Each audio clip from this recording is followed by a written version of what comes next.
भवद्भिर्गौरवं कुलम् वृजिनं नार्हति प्राप्तुम्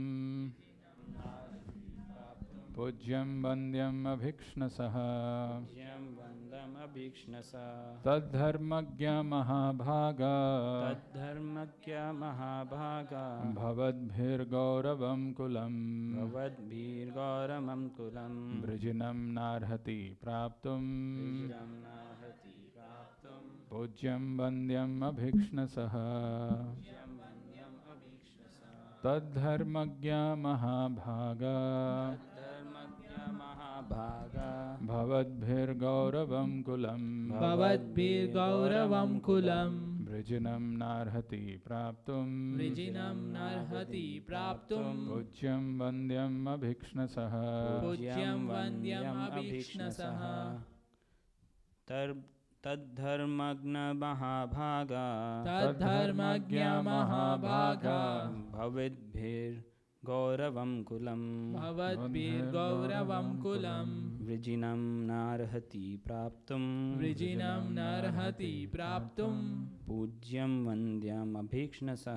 पूज्यं वन्द्यम् अभीक्ष्णसः तद्धर्मज्ञ महाभागा भवद्भिर्गौरवं कुलम्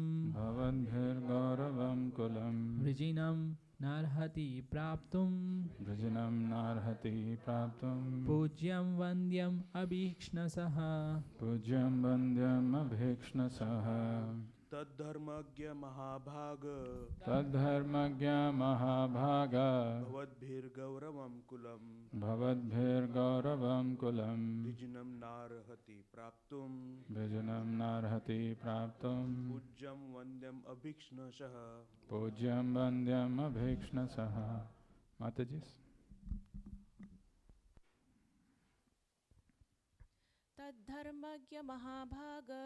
तद्धर्मज्ञ महाभाग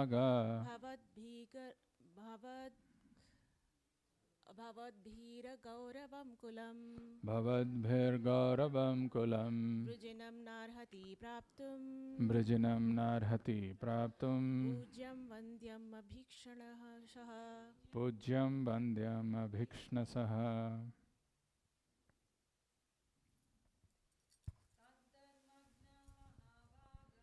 तद्धर्मज्ञ महाभागा भवद्भिर्गौरवं कुलम् वृजिनं नार्हति प्राप्तुम् पूज्यं वन्द्यम् अभीक्ष्णसः Anybody online? तद्धर्मज्ञ महाभागा भवद्भिर्गौरवं कुलम् वृजिनं नार्हति प्राप्तुम् पूज्यं वन्द्यम् अभीक्ष्णसः Synonyms tat therefore dharmagya, one who is aware of the principles of religion. Mahabhaga, the most fortunate. Bhavadbhi, by your good self. Gauravam, glorified. Kulam, the family. Brijinam, that which is painful. Na, not. Arhati, does deserve. Praptum, for obtaining. Pujyam, the worshipable. Vandyam, respectable. Abhikshnasaha, constantly. Translation and purport by His Divine Grace A.C. Bhaktivedanta Swami Srila Prabhupada. Translation: O most fortunate one who know the principles of religion, it is not good for you to cause grief to glorious family members who are always respectable and worshipful. Translation with repetition: O most fortunate one who know the principles of religion, who know the principles of religion, it is not good for you it is not good for you to cause grief to glorious family members to cause grief to glorious family members who are always respectable who are always respectable and worshipful. and worshipful. Purport by Srila Prabhupada. Jai Srila Prabhupada. A slight insult for a respectable family is sufficient to invoke grief. Therefore, a cultured man should always be careful in dealing with worshipful family members. Thus ends the wonderful transcendental Bhaktivedanta purport. Om Ajnanatimmirandhasya Jnananjanashalakaya Chakshurunmilitam Yena Tasmai Shri Gurave Namaha Namo Om Vishnu Padaya Krishna Prishtaya Bhutale Srimate Bhakti Vedanta Swaminati Namine Namaste Saraswate Deve Gauravani Pracharine Nirvishesha Sunyavadi Paschatya Deshatarine Jai Shri Krishna Chaitanya Prabhu Nityananda Shri Advaita Gadadhara Shri Vasadi Gaura Bhakta Vrinda Hare Krishna Krishna Krishna Hare Hare Hare Rama Rama Rama Hare Hare.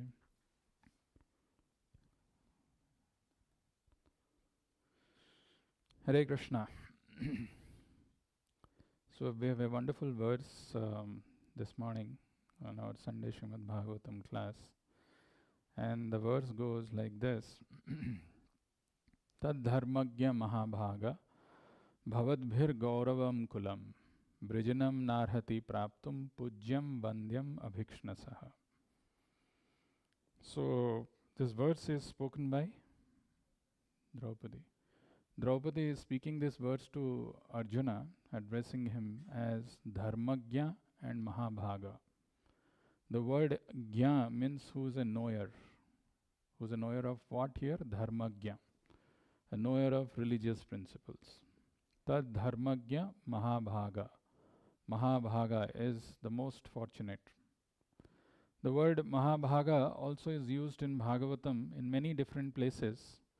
Earlier we had one verse in the first canto, 4th chapter, where it is mentioned, Suta Suta Mahabhaga, Vadano Vadatambara, Katham Bhagavatim Punyam Yad Aha Bhagavan Sukha. Suta Suta Mahabhaga. O Suta Goswami, you are most fortunate.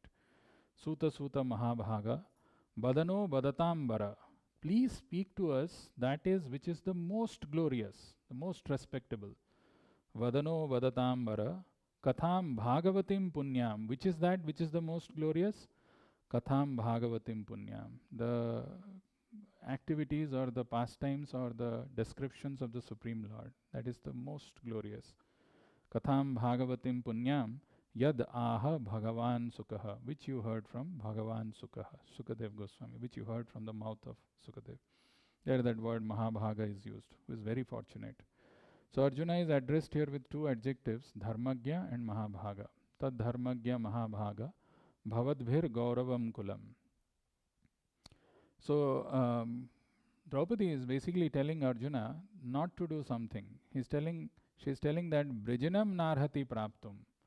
Brijanam Narhati Praptum. Don't give pain to this family, Gauravam Kulam, because they are very glorious.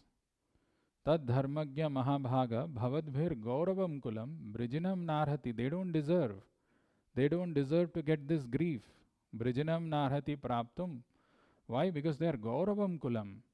And what do you mean by a gauravam kulam? What kula is considered to be gauravam? Pujyam vandyam abhikshnasa, which is constantly glorified and which is worshipable and respectable. That is the translation of this verse. So if we have to remember this, the first question that we should ask is, how is Arjuna addressed here?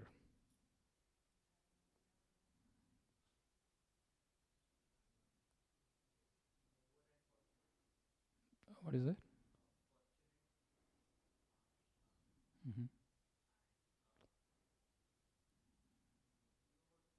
Knower of what? knower of the principles of religion. So the words used is Dharmagya and Mahabhaga. So not for ordinary person. Person has to be fortunate, also has to be the knower of principles of religion. Then it is applicable. Otherwise it is not. So Arjuna is addressed here as Dharmagya and Mahabhaga. What is not good that Draupadi is suggesting here?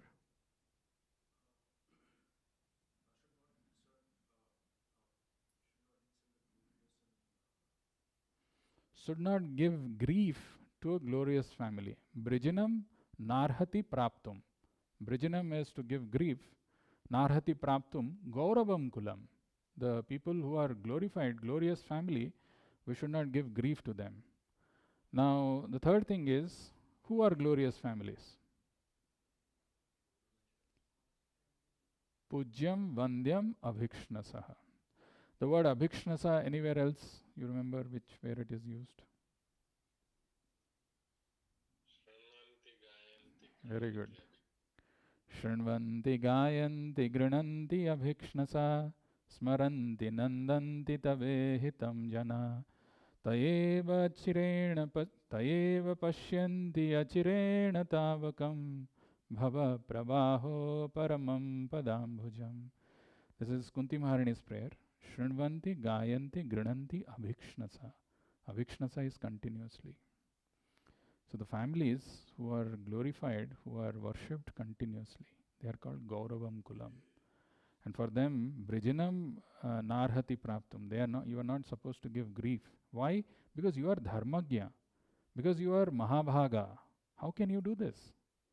This is what is the plea or request of Draupadi. Now, the purport has just 2 lines, right? Prabhupada is writing that a slight insult for a respectable family is sufficient to invoke grief. For whom? For the person who's insulting that, who's inflicting that insult. A slight insult for a respectable family is sufficient to invoke grief. Therefore, a cultured man should always be careful in dealing with worshipful family members. Though the purport is 2 lines, but it is very meaningful, very powerful.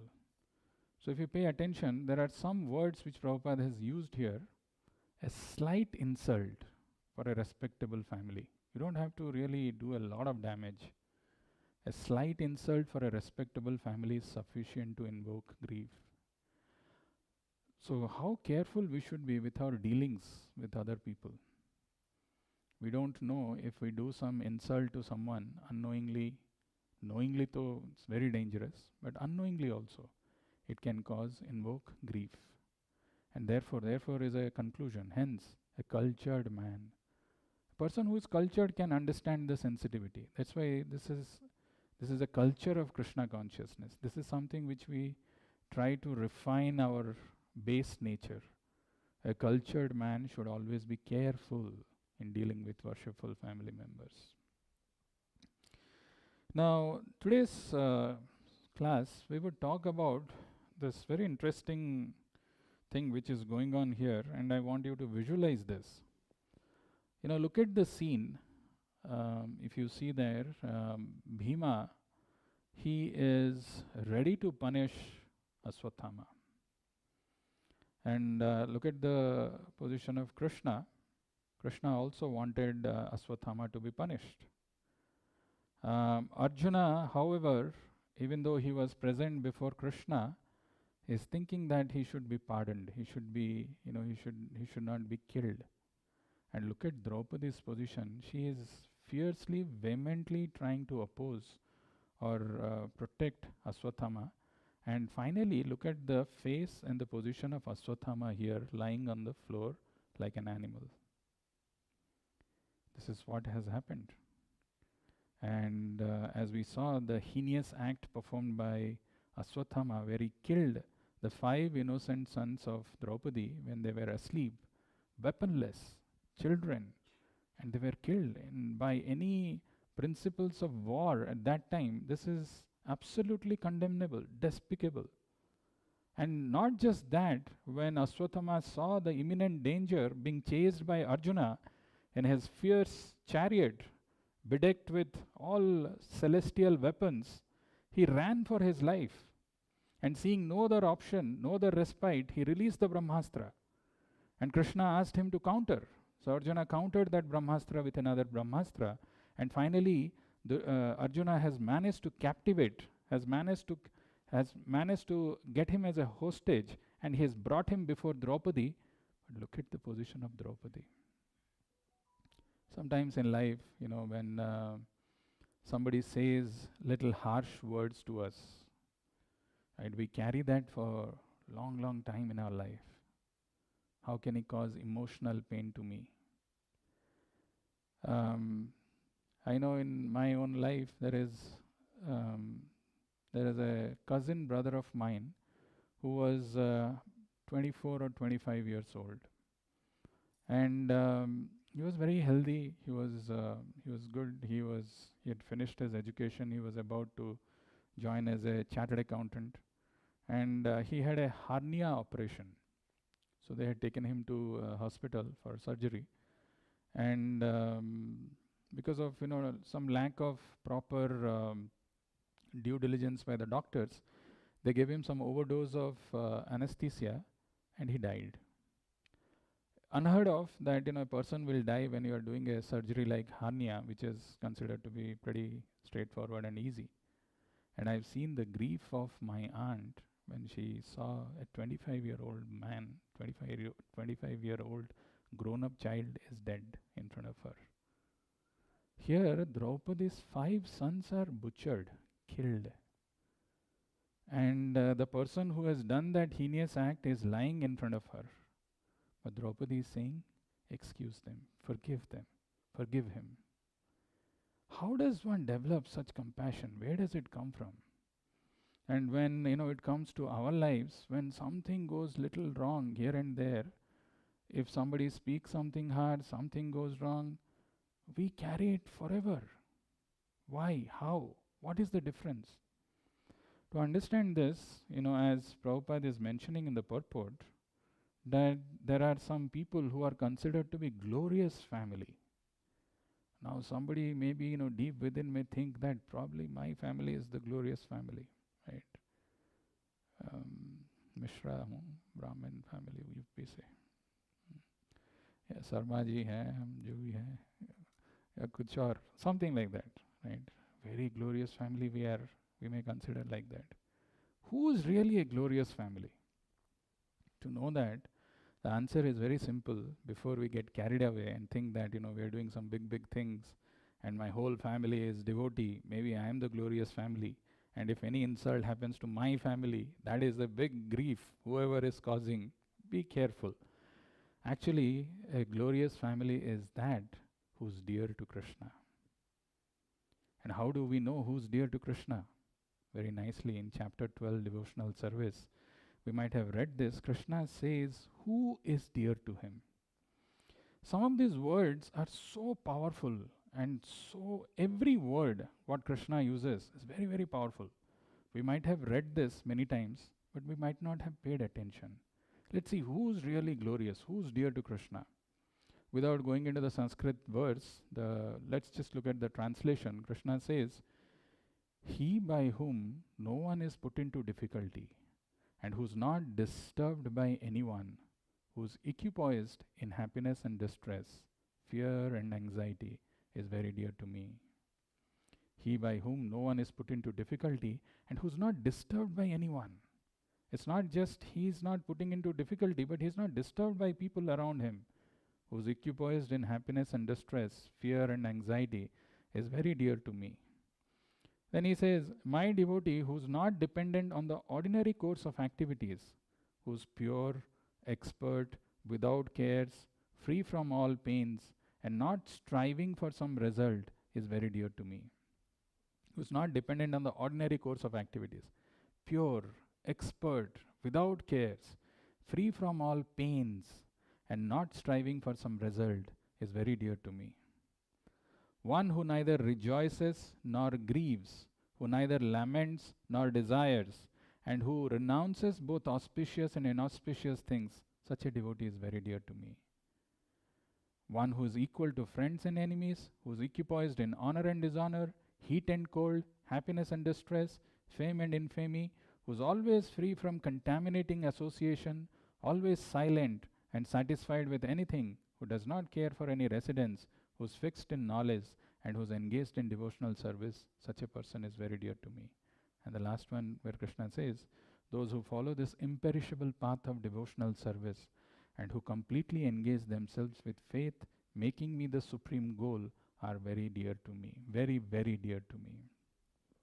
So Krishna says, the last translation of 12.20, if you read this, those who follow the imperishable path of devotional service and who completely engage themselves with faith, making me the supreme goal, are very dear to me.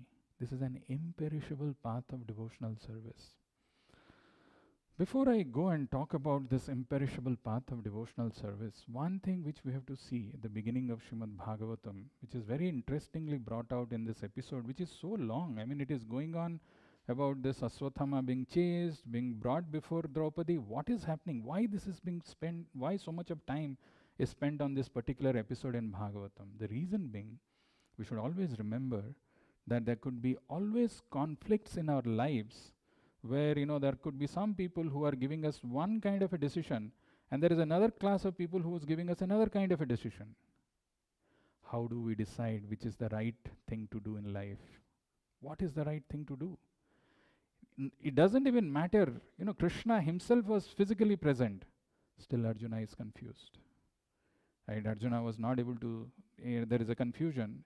We know that Krishna says, Sarvadharman parityajya mamekam sharanam braja, but here Krishna is telling you kill him, but Arjuna is not doing that act of killing. How do we decide? Where does this decision come from? The reason why Bhagavatam is given, the reason why Bhagavatam is talking about this episode so elaborately, and so much of time is spent to bring out this important point, that if you really want to understand which is the right thing to do, you have to understand what is the will of the Lord. What is the will of the Lord? Krishna was just testing him there. Will of the Lord is there in Srimad Bhagavatam, but to understand the will of the Lord, one has to go and traverse the path within to purify himself from all the contaminations, so that the sounds, the noises that we hear of our false egos are gone and we are able to hear the voice of the super soul. Only when we hear the voice of the super soul that we can understand the will of the Lord, even if there are so-called apparently some conflicts where so many people are telling so many things. The verse in Bhagavad Gita which talks about this is Tesham satata yuktanam bhajatam priti purvakam dadami buddhi yogam tam yena mam upayantite. The voice of super soul is not easy to hear, not easy to understand, because there are so many voices or the sounds or the noises of our false ego, which clouds us, which doesn't allow us to hear that voice. So when Krishna is talking about here, those who follow this imperishable path of devotional service and who completely engage themselves with faith, making me the supreme goal, are very, very dear to me. Now, for all of us, we have started this journey of this imperishable path of devotional service. Somehow or other, by will of providence, by some arrangement, by great causeless mercy of a pure devotee, we have been brought to this path. How did we come to this path? If you see this, the blue one over here, that is probably the first milestone, which is called the Shraddha. We saw that, some people are practicing, we heard about it, it gave us some good faith that, okay, let me also go and try and explore. And we come and we take up to this path. But in case of any journey, when we take or when we start or when we embark on this journey, suppose you are starting from Westboro to here, to Shrewsbury, from arrive at 226R Grafton Street, right, at IHF Boston. Now, you cannot say that I will skip some of the milestones. I will start from arrive and I will arrive at 226R. You have to necessarily go through that path. If it is a 3 miles path, you have to cross every single milestone and then only you can reach here. Same holds true for this imperishable path of devotional service. Though we start with Shraddha, then we come and do some sadhu sangha, we associate with devotees, Then we start doing some bhajana kriya. We start following some of the rules and regulations. What we don't realize is after that comes this big sharp turn, which is called anartha nivritti. And this anartha nivritti is a very painful process. What happens is people start this journey and they expect that, now I have taken to this path of devotional service, my life will be great. Chant Hare Krishna and be happy. But you come here, where is the happiness? You get slaps. There are difficulties, there are sacrifices, there are challenges, there are pains that one has to go. So if somebody becomes scared of that and says, "Arey baap re baap, this anartha nivritti is not good for me, let me go back." Some people do that. They want to live a comfortable life where they don't want their anarthas to get removed, and they continue to remain there, or they step back in their life. They cannot complete the journey. It is only when the anarthas are removed, anartha nivritti happens, that nishtha comes, firm faith comes. But anartha nivritti takes time and depends on us, how serious we are, how seriously we are doing sadhu sangha, how seriously we are doing bhajana kriya. It is like, imagine if you have a boil, or if you have a some kind of a abscess, and you've got pus inside, right? You go to a surgeon, and the surgeon says, "Kaat dunga usko, kaat ke nikalunga," and you feel scared. You feel scared that it's going to cause me pain. Let it be there. No, let the pus be there. I'll just put a little bit of massage, or I'll do, and then I'll go back home. But what is happening is the pus is remaining inside us. Similarly, if we really want to go back to Krishna, we ask our devotees, what is your goal? When somebody takes to this path of Krishna consciousness, we want to go back home, back to Godhead. How can you go back home, back to Godhead when you carry mala, when you've got all these anarthas? You are not allowed there. That is why in the beginning of Bhagavatam itself, Vyasadeva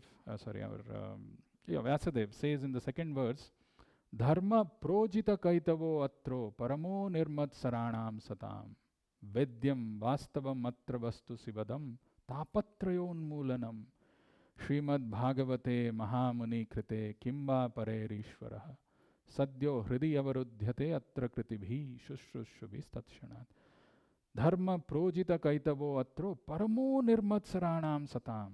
That Satam, 100% pure in heart. If the heart is filled with contaminations, we cannot go. Paramo Nirmat Saranam Satam. Nirmat Saranam. Matsara is to become envious. Nirmat Saranam. Somebody who is completely free from envy and jealousy and 100% pure in his heart. That Krishna manifests. This is a difficult journey. This is an arduous journey. Not an easy thing. One of the sharp turns. You cannot say, "I will avoid this. I will not take this path. From Shraddha, I will directly go to Prema, Goloka Vrindavan." Doesn't happen. You have to go through this path.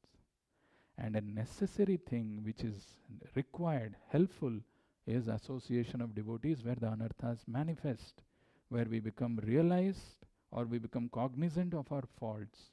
Krishna consciousness is a very practical process. It is not some armchair philosophy which is to be heard and appreciated sitting in an armchair in your comfort of your house. No. We have to practically engage in devotional service to come to that state where we become completely free from all these malas. Malas, like we say in Hindi or even in Sanskrit, the word mala is used. We have to evacuate. We evacuate our malas, right? Imagine if you, I hope your digestion system is okay, but if it is not, if you are having constipation, if you are not able to evacuate, how do you feel? Anybody has got that kind of an experience? Where mala is not going out of your body. You keep eating and nothing is coming out. How terrible that situation. You're laughing, right? So, all kinds of dirty things will come out from different places, right? It has to go from our body. Same holds true.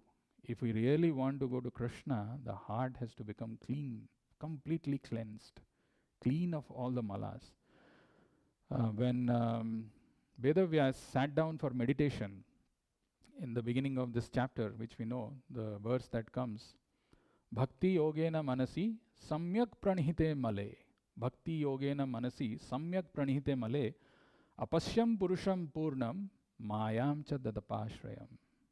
Bhakti yogena manasi. When somebody engages in the path of bhakti, Bhakti yogena manasi samyak pranihite male. This mala in the heart goes. And the process of removal of this mala from the heart is the path of devotional service. Samyak pranihite male. Apashyam purusham purnam. Then only you can see the purna purusham. Mayam cha dadapashrayam. Otherwise, in this confused state of our living in this material world, where we completely identify ourselves with the body and forgetful of Krishna, Tribhir gunamair bhavir evi sarvam idam jagad mohitam na bhijanati. We are not aware of Krishna's position, and we are deeply thinking we are this body, so everything we think in terms of me and mine. This is mine and this is I. So my opinion, my this thing, my money, my service, I am doing a big favor. So we are always thinking like that. That has to go. That unless that pranhite male purnam apashyam purnam purusham, that will not happen. That is why this anartha nivriti is a time-taking process and depends on the sincerity of the sadhaka. If the sadhaka is sincere, he is willing to take this path and go through this painful process, then the pus in the body will be removed, and the mala will be removed. And then we can see this beautiful transcendental form of Krishna. And we can make further progress in our devotional journey. I want to bring another very interesting point, which may come in somebody's mind as to why should we tolerate pain? What is the need? Because it is pain, it is a painful thing, but why should we tolerate? So to understand this, let us take the example that we just had, where this man was about to be punished and killed, versus another case where we all know how when Parikshit was cursed, here Krishna is telling forgive him. I mean, Krishna, finally whatever happened was Aswathama was forgiven. But in the case of Parikshit, when he was cursed to die by this innocent, imprudent, small Brahmana child by name Shringi, he was not protected. He was allowed to die. Why did this happen? And what is it that we can learn from the life of Parikshit? One thing is we can see that, Samika Rishi, when he was, put with this dead snake around his neck, and when this news spreaded, bad news spreads fast compared to good news. When it reached Shringi, Shringi wanted to, first of all, he became angry. When somebody loses his control, somebody becomes anger, he loses control over his activities, his actions, and he becomes proud. Now I will show. These Kshatriyas are supposed to be the watchdogs of Brahmanas. How could he forget his position? Now let me show my power. And he cursed. Cursed whom? Cursed Parikshit Maharaj, who's not some ordinary king. He is being protected by Vishnu in the womb itself. There is a very beautiful verse which comes in Bhagavatam. Tasman namna Vishnurata iti loke bhavishyati na sandeho mahabhaga mahabhagavato mahan. Tasman namna Vishnurata. The Lord, so after all this episode of whatever is happening to Aswathama, he will again release a Brahmastra. Look at the, imprudence of this. And still he was protected, he was saved. He released the Brahmastra, but Krishna entered into the womb of Uttara and protected Parikshit. That's why his name is Vishnurat, who's protected by Vishnu. That Parikshit, who at the beginning, even in the womb of his mother, was protected by Vishnu, is cursed to die in 7 days and 7 nights, and Vishnu is not doing anything. Krishna is not doing anything. Iti loke bhavishyati nasandeho mahabhaga mahabhagavato mahan. He's a mahabhaga. He's a great fortunate soul. Mahabhagavat mahan. But he's not protected by the Lord. The question that comes is, how did Parikshit respond to this situation? And very interestingly, this is given in Bhagavatam, just few very subtle points, very powerful points. When he was cursed by Shringi, this is the response which Parikshit Maharaj is telling. Tiraskrita vipralabdha sapta kshipta hata api nasya tat pratikurvanti tad bhakta prabhavopihi. Tiraskrita vipralabdha sapta kshipta hata api nasya tat pratikurvanti tad bhakta prabhavopihi. The translation of this is the devotees of the Lord are so forbearing that even though they are defamed, cheated, cursed, disturbed, neglected, or even killed, they are never inclined to avenge themselves. Nasya tat pratikurbanti. For us, a slight altercation, slight this thing, and we want to take revenge. But here, the words used are tiraskrita, defamed, vipralabdha, cheated, saptaha, cursed, kshipta, disturbed, hata is to be even being killed. Nasya tat pratikurbanti tad bhakta prabhavopihi. They are never inclined to avenge themselves. They are never inclined to take revenge. And how did Parikshit take this curse? Very beautiful way of accepting some reversals in life. Parikshit Maharaj says, Tasyaiva meghasya paravaresho vyasakta chittasya griheshu avikshnam nirveda mulo dvijasapa rupo yatra prasakto bhayama sudhatte. Tasyaiva meghasya paravaresho vyasakta chittasya griheshu avikshnam. Actually, he embraced this curse of Shringi, saying that by the will of the providence this has happened to me, and he embraces this curse and he says, Nirveda mulo dvijasapa rupo yatra prasakta bhayama sudhate. This is the way of dragging a person who is materially attached to his family in the name of fear to become Krishna conscious. There is no other way I could have become Krishna conscious. This has happened for a good reason. Tasyaiva meghasya paravaresho vyasakta chittasya. I am so attached to my family members. Griheshu avikshnam. Nirveda mulo dvijasapa rupo. Let that curse of the dvija, the brahmana, be truth. And whatever that mystical thing that he is creating, let it come and bite me.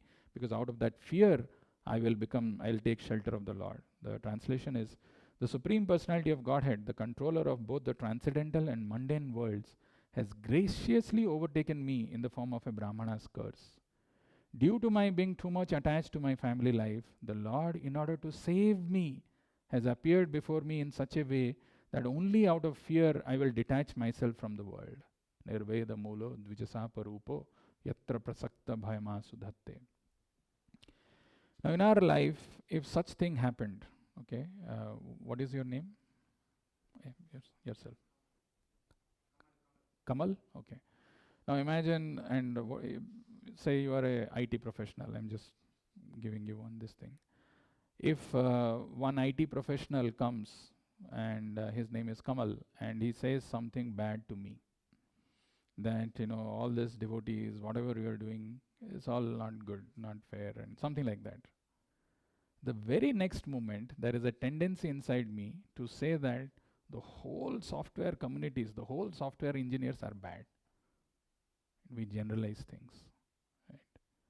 We generalize thinking that, just because one person has done something wrong, the whole, software engineers are bad. Parikshit could have done the same thing. When Parikshit was cursed by Shringi, he could have told all these brahmanas, they are worthless. Sometimes it happens, right? Something happens with some devotee. So we think, all these devotees, they are all bad. We generalize. But what did Parikshit do? And why did he do what he did? It is given in this verse, very interesting verse. Tam upayatam pratiyantu vipra ganga cha devi dhrita chittam eshe dijopashrishta kuhakas takshakova dasat alamga yata vishnu gatha. Tam upayatam pratiyantu vipra ganga cha devi dhrita chittam eshe. So he is telling, even though I have been cursed by that Brahmana boy, let me take shelter of all these Brahmanas, the sages who have assembled here. Why?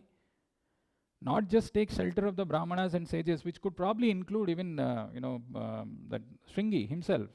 Why am I taking shelter? Because the pure devotee, a transcendentalist who's taking to this path, imperishable path of devotional service, is not worried about the destruction of the body, but rather the distraction of the mind. Tam mopayatam pratiyantu vipra ganga cha devi dhrita chittam ishe dijopashrishta kuhakas takshakova dasat alamga yata vishnu gatha. He's telling, no matter what happens to my body, even that snake comes and bites me, doesn't matter. Let me go through this excruciating pain. I'm not worried about that. You continue singing. Dasattu alam gayata Vishnu gatha. You continue. Please go on singing the narration of the deeds of Vishnu. Because that way my mind will be fixed. Distraction of the mind is far worse than the destruction of the body. The pain that we undergo in this physical life, if we don't know how to tolerate, at the time of death, when there is going to be excruciating pain, and when there is going to be a lot of imbalances, how will we be able to remember the Lord? This is the point. There could be some pain, there could be some difficulties, there could be some challenges. But if we don't know to tolerate that, if we don't know how to take care of that now and still remain fixed, how will we do it at the time of death? O Brahmanas, just accept me as a completely surrendered soul, and let Mother Ganges, the representative of the Lord, also accept me in that way, for I have already taken the lotus feet of the Lord into my heart. Let the snake bird or whatever magical thing the Brahmana created bite me at once. I only desire that you all continue singing the deeds of Lord Vishnu. That is why we should tolerate the pain.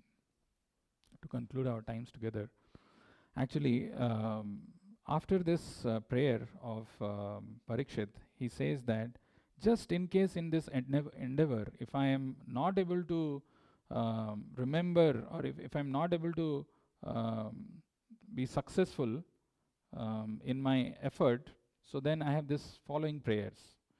And he says this comes in the Bhagavatam.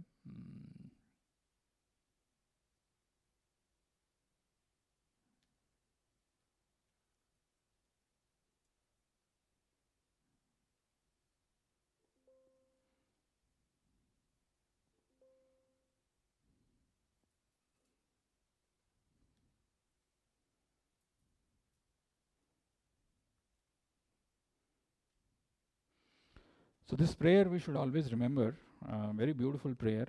Parikshit Maharaj, who is such a sincere devotee, who has been protected by the Lord, and who has accepted this as the will of the providence, is sitting there and is ready to go through the pain of being bitten by the snake, is having this prayer, in case I become unsuccessful. Oh Lord, if I have to take birth again, then this is my prayer, and this prayer is very beautiful. Punascha bhuyad bhagavati anante rati prasangascha tadashrayeshu mahatsu yamyam upayami shrishtim maitri astu sarvatra namo dvijebhya. Punascha bhuyad bhagavati anante. That the three things he is asking. Punascha bhuyad bhagavati anante rati prasangascha tadashrayeshu. Punascha bhuyad bhagavati anante rati prasangas. Let my mind, let my consciousness, let my thing that is which is always absorbed, let it be absorbed on Krishna's pastimes. Punascha bhuyad bhagavati anante rati prasangascha tadashrayeshu. Second thing that he is telling, I should always be in the association of devotees. No matter what it is, even if I am taking birth again, let me take birth so that I get a chance to associate with devotees. Punascha bhuyad bhagavati anante rati prasangascha tadashrayeshu. First, let my mind be absorbed in Krishna Katha. Second, let me always remain in the association of devotees. And third, mahatsu yamyam upayami shrishtim maitri astu sarvastra namo dvijebhya.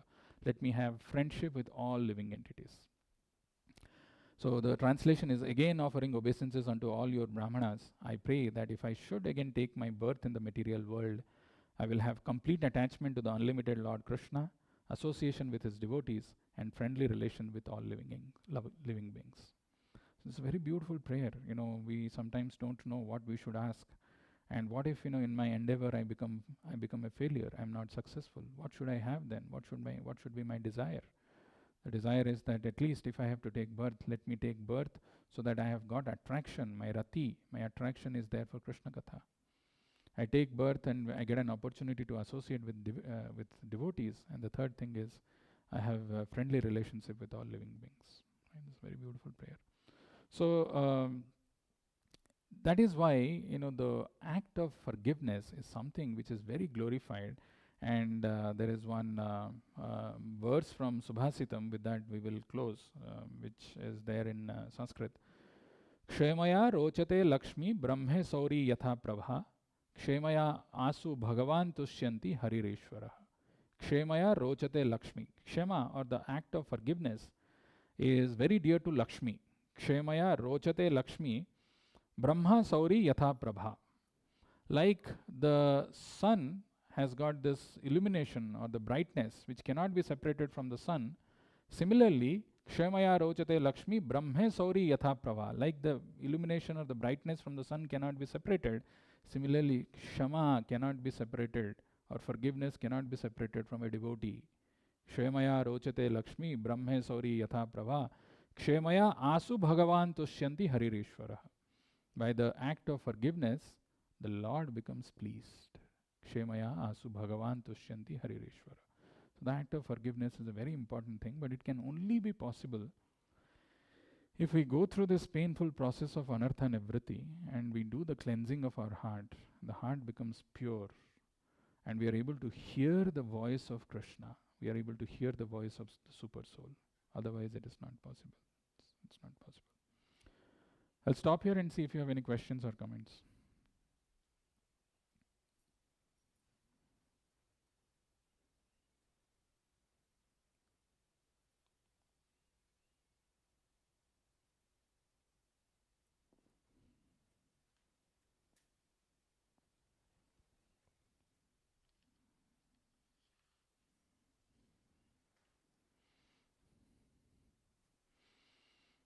Any question, any comments? Yeah. Krishna Prabhu. As you rightly said, destruction of body is not so painful. It is painful. But for a devotee, distraction of mind is more concerning. Yes. So many a times Krishna also says that you have to practice, but it's very tough. It's a very complicated thing. The mind is not steady. It's always doing something new things. Always has that type of idea in that. Now, how do devotees try to make that? How do devotees try to control the mind? And the process of Krishna consciousness is meant to control the mind, right? So when Krishna says in Bhagavad Gita, Sarva dharman parityajya mamekam sharanam braja aham tvam sarva papebhyo mokshaisyami masucha. If only we know the art of surrendering to Krishna, mamekam sharanam braja aham tvam sarva papebhyo mokshaisyami masucha. I will protect you from all kinds of sinful reactions. The mind gets disturbed or the mind has agitations or problems. The reason being, we have got all these sinful desires. We have got all these desires to enjoy this material world. Act of surrender, which is recommended by Krishna in Bhagavad Gita, is illustrated by Chaitanya Mahaprabhu when he appeared here, saying that at least out of 24 hours, we should engage 2 hours in chanting the names of the Lord. That is an act. That is an act of sacrifice. That's an act of surrender. But what is required is that act of surrender has to be practiced properly. What does that mean? So as Madhupandit Prabhu explains this many a times, like Krishna and Krishna consciousness, they are not different. Similarly, the soul and the soul's attention are non-different. So while chanting Hare Krishna mantra, if we are giving our attention to holy name, that is the act of surrender. Otherwise, we are just, vibrating the sound by our tongue and mouth. But attention is all over. A person, how much he is surrendered to Krishna, can be seen how nicely he is chanting. How is his chanting? For people who come for the first time, or who get exposed to this at the beginning, we don't know what is the act of surrender. And that can be seen in the activity that, how somebody is It's very difficult to sit and chant. It's not difficult in one way. Hare Krishna Mahamantra is very simple. But if you don't have the understanding of what is that act of surrender, if our attention is not going, cleansing will not happen, controlling of mind will not happen. But if one perfects that act of chanting Hare Krishna properly, which is what is recommended by Chaitanya Mahaprabhu, by giving our attention. Attention is a property of the soul. When I give my attention to Krishna, automatically I am removing all other. If we don't do that, then mind goes either in past or present. Attention goes in some material things. So it is just mechanical chanting. We will get some benefit, but it is not complete surrender. So when that happens, Krishna gives full protection. That happens, the mind is controlled. So act of chanting is very, very important, very, very crucial. If we do it sincerely, all other problems, all other things will. Aham tvam sarva papebhya mokshe sami ma sucha. The direction also will come. But if somebody doesn't chant properly, is always disturbed, no time, no priorities, doing it at any time, no attention, then hearing the voice of Paramatma is difficult. Chaitanya Mahaprabhu, out of his causeless mercy, has made this process very simple. But even that simple process becomes difficult for people because they complicate things in the mind. Complicated mind, you can't do much. No wonder Krishna says, Manusyanam sahasreshu kaschit yadati siddhaye yadatam api siddhanam kaschin mam veti tattvata. Not easy. Not easy path. But he bestows his mercy depending upon our sincerity. That's the whole thing. Does that help?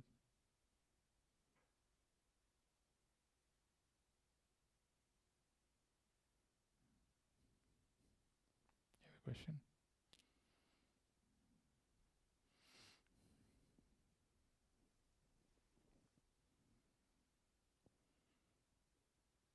Yeah, he wants mic. Hare Krishna Prabhu. So, in some places we see that a devotee must take all the risk for the satisfaction of the Lord. And so here the risk is whether to kill or not kill. Mm-hmm. So as you are mentioning that the hearing of the voice of the super soul is the way to understand. Mm-hmm. But as we know, I mean, when one is in a sadhaka stage, that hearing can be contaminated. So how one should, as a devotee, must make decisions in similar situations which again arise? Yeah, I think the conflict between justice and mercy, not easy to choose that. As I said, it is only possible when somebody is willing to traverse the path inwards. It is not an external thing. So spirituality and spiritual advancement cannot be measured by external indication. Somebody is wearing dhoti, kurta or something, or whatever, kanti, tilak.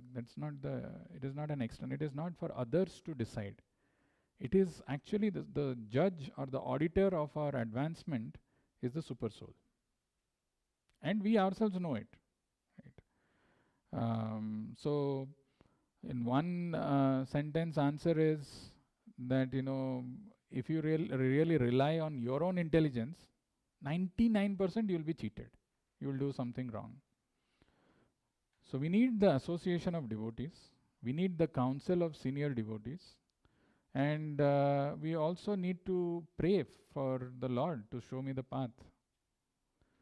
So without the prayer, without having that humility inside, it's difficult to fathom, or it's difficult to see that which is the right one. A combination of all these three.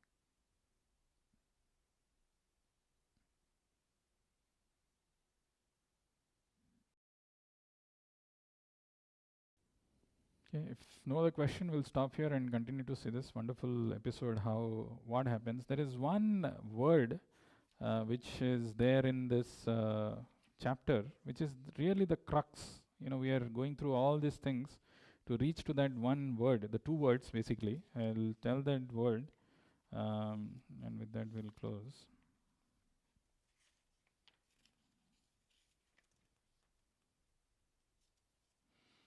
Harer Hardam. You can repeat. Harer Hardam.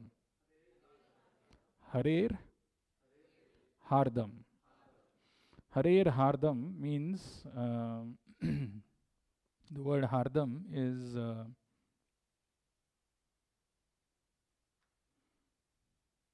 motive. Harer Hardam is the motive of the Lord. So why Arjuna did what he did, or what is this whole build-up which is going on, is because of this one thing. If we become cognizant, conscious of the will of the Lord. What is the will of the Lord? What is this? Why this creation is going on? What is it that I am supposed to do? Harer Hardam. If I am able to hear that Harer Hardam, the motive or the intent of the Lord, if I am conscious of that, everything else in life will fall in place, will align. Why I am supposed to do what I am supposed to do. If there is a confusion, I should just find out what is Harer Hardam, what is the intent of the Lord. And when I align myself with that intent of the Lord, rest all falls in place. We will continue to see this wonderful way Bhagavatam brings